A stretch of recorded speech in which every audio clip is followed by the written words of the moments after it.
বন্ধু বান্ধৱীসকল uncommon recipe এটা লৈ আহিছোঁ। বুট কৰোঁ আজিলৈকে এনেধৰণে কোনেও খোৱা নাই। আপোনালোকে প্ৰথম পৰা শেষলৈকে চাব মই কেনেধৰণে বনালোঁ। বহুত বিশেষ দীঘলীয়া ভিডিঅ' নহয় আৰু তৰকাৰীখন একেবাৰে আনকমন। কিয় আনকমন কৈছোঁ আপোনালোকে চাই থাককচোন। কেইটামান বস্তু মিশ্ৰণ কৰি বনোৱা দেই। আহক তেনেহ'লে আৰম্ভ কৰোঁ মইনো কেনেধৰণে বনালোঁ।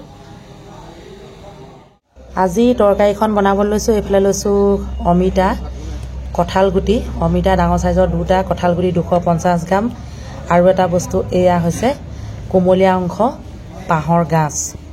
এনেধৰণে কোনে কোনে খাইছে জনাবচোন। ইতিমধ্যে মই কেৰাহী পাতি দিলোঁ। তেলখিনি গৰম হোৱাৰ লগে লগে পিঁয়াজ একদম আজি কাটিয়ে দি দিছোঁ। এনেধৰণে আগতে আমাৰ মাহঁতে দিয়ে, বৰ ভাল লাগে দেখি। ময়ো ভাবিলোঁ আজি ময়ো এনেধৰণে দিওঁচোন। যি কি নহওক আপোনালোকে চাই থাকক। আনকমন এখন তৰকাৰী লৈ আহিছোঁ। খাই পেলাই কি অৱস্থা হয় নাজানো। পাঁচফোৰণ অকণমান নহৰু যোগ কৰি দি দিলোঁ।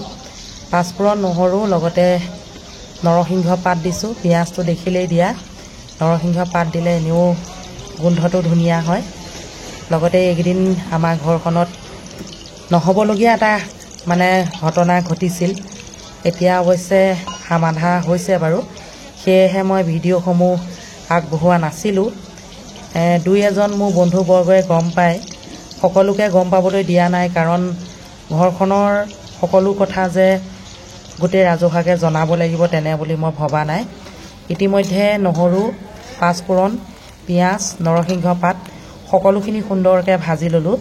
এতিয়া মই অলপকৈ এইখিনি মিশ্ৰণখিনি ঢালি দিছোঁ।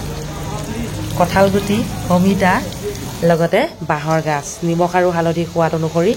শেষত আৰু এটা বস্তু দিব লাগিব। সেইটো বস্তু নিদিলে কিন্তু খাই ভাল নালাগিব।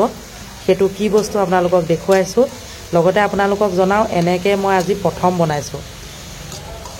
বনাইছোঁ। লগতে প্ৰথম খাই চাম। খাই পেলাই কি হয় কি নাই সকলোখিনি জনাম।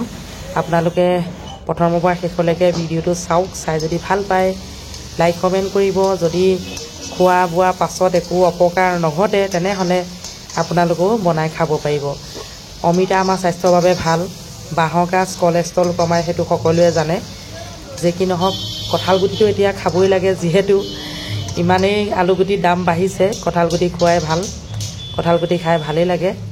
এয়া এতিয়া দিলোঁ জলকীয়া। শেষৰ বস্তু জলকীয়াটো নহ'লে অকণো ভাল নালাগিব।